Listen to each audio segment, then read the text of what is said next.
اللہ الرحمن الرحیم۔ السلام علیکم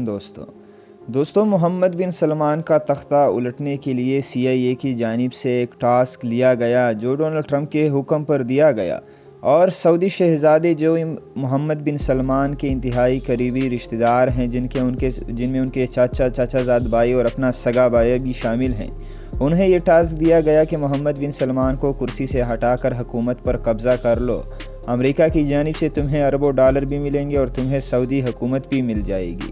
دوستوں، امریکہ کا کہنا ہے کہ خفیہ ذرائع کے حوالے سے یہ بات سامنے آئی ہے کہ امریکہ اپنا تمام تر مفاد محمد بن سلمان سے پورا کر چکا ہے، اور اب کسی وجہ سے وہ ان کے راستے کا کانٹا بنا ہوا ہے اور وہ اسے راستے سے ہٹانا چاہتے ہیں۔ اس کے لیے محمد بن سلمان کو ختم کرنے کے لیے ان کے رشتہ داروں کو یہ ٹاسک دیا گیا کہ اسے کسی طریقے سے تخت سے نیچے پھینک دو، اور اسی وجہ سے محمد بن سلمان کی جان کو بھی خطرہ تھا، کیونکہ اس کے حوالے سے انہیں قتل بھی کیا جا سکتا تھا۔ محمد بن سلمان کو خفیہ ذرائع سے جب اطلاع ملی ایجنسیز کی جانب سے، تو انہوں نے اپنے 20 رشتہ داروں کو گرفتار کر کے خفیہ جیل خانوں میں منتقل کر دیا اور ان سے تفتیش جاری ہے۔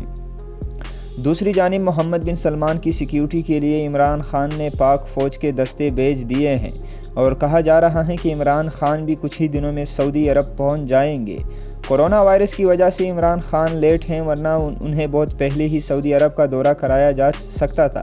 کیونکہ محمد بن سلمان اور سعودی عرب اور پاکستان کے انتہائی قریبی تعلقات ہیں، اور محمد بن سلمان کی سیکیورٹی کے لیے بھی پاک فوج کے دستے بھیج دیے گئے ہیں۔